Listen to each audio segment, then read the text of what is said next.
It's my pleasure to introduce Chris Choong, winner of the 2023 Colonial, Postcolonial, Decolonial BISA Working Group Early Career Researcher Article Prize. I'm Martin Coward. I'm editor of Review of International Studies, and Review of International Studies is involved with the prize and mentoring the prize winners.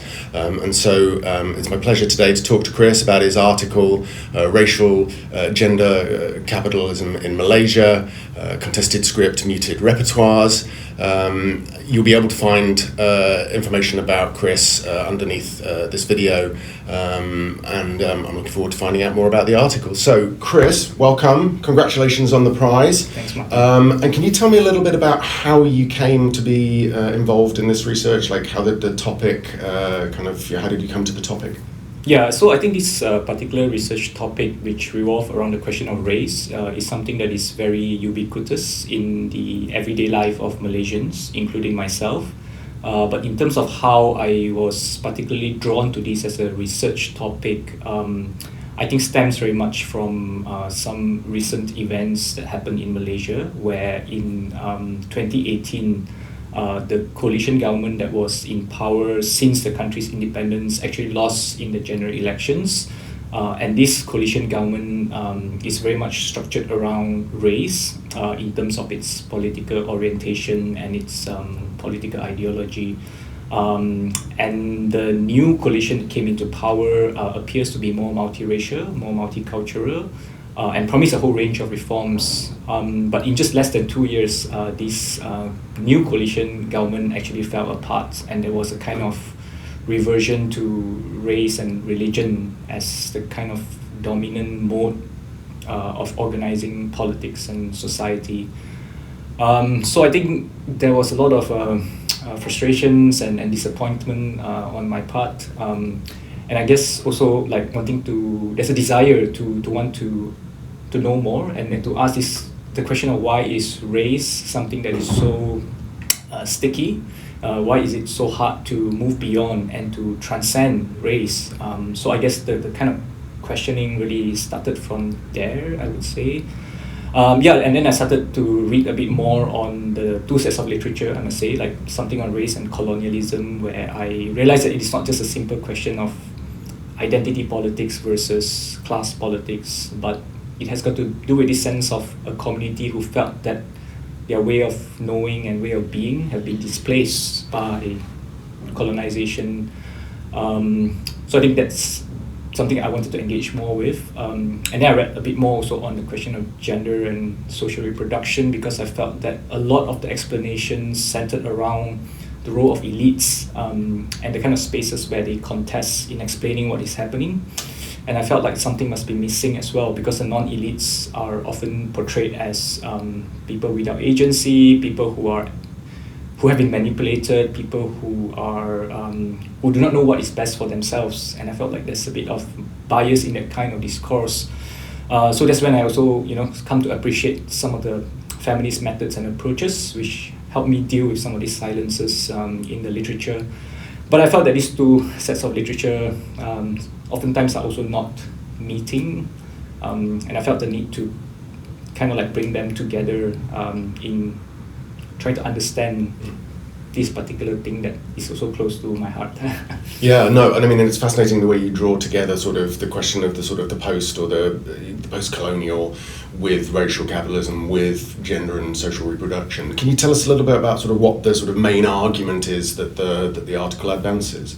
Yeah, so I think my main argument here is that when we look at this racial logic of race-based affirmative action in Malaysia, which I'm theorizing as Bumiputera capitalism in the paper,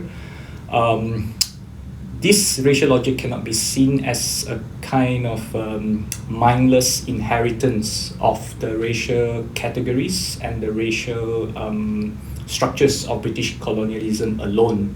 So what needs to be centered is actually the kind of agency of Malay nationalists at the time and how they were navigating not just one racial script, which is the British colonial racial script, but actually multiple forms of racializations at the time.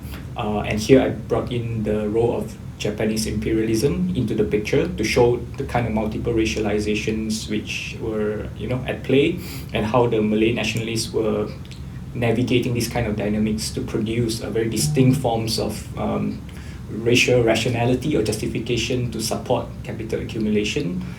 And I also, in a way, this racial logic that I'm trying to articulate, I'm also trying to say that there is a gender logic that is very much entangled with this racial logic, and you can't really separate the two in understanding how it gives rationality to this form of capital accumulation. Yeah, I think that kind of navigating between different forms of colonialism to produce a kind of almost indigenous kind of capital stratification, capitalism, is really kind of really foregrounded in the article. Can you tell us a little bit more about the last point you were mentioning about the kind of the way that gender and social reproduction is intertwined with this sort of racial capitalism? How does that manifest?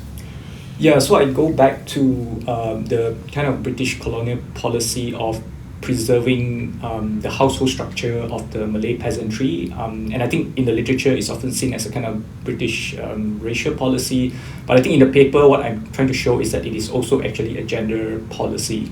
So in terms of how race and gender are intertwined, I would say that so I'm trying to say that the racial here in what is called racial capitalism is something that has to be understood as a relational thing. So by that, what I mean is that there is a very conscious, intentional racial logic in the form of Bumiputera development or Bumiputera capitalism, but it is very much embedded within this kind of relational dynamics with British colonialism, with Japanese imperialism, and I think these kind of relations have elements where they can be oppressed. They're responding to oppressions, responding to the fact that they have been dominated and colonized, but at the same time they also have relations where they are oppressing, dominating, and colonizing others as well.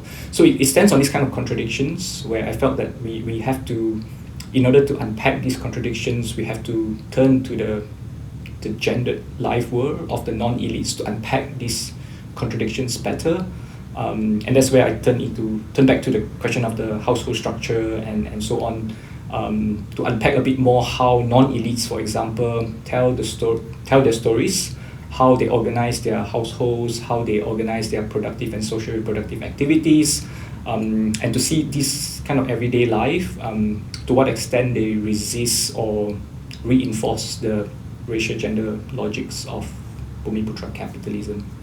Yeah, and I think the article does a really great job of showing how the sort of the racialized logics are always already gendered logics, and these are kind of mutually reinforcing dynamics. I think it does a really great job of showing that.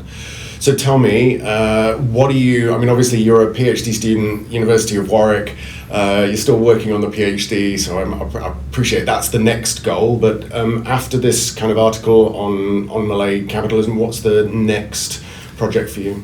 Yeah, so I just came back from Malaysia actually. I spent about 4 months there for my field work. So I just got back last month. So I was back in Malaysia to do mainly interviews, but also did some observations, some archival research. So I'm hoping that in the next year or so, this paper that I've submitted to the CPD working group, I think in many ways helps to set the kind of historical frame to think about how race and gender interact in producing and sustaining this form of racialized capital accumulation. But I'm hoping that in the next 1 year or so, I will dive more into the materials that I have collected and to reflect a bit more on what this means for the contemporary context and what does it mean for the everyday life of the non-elites. Great. Well, good luck. Good luck with that project, finishing the PhD, and congratulations again on winning the CPD Working Group Best Article Prize. Thank you for talking with me. Thanks, Martin.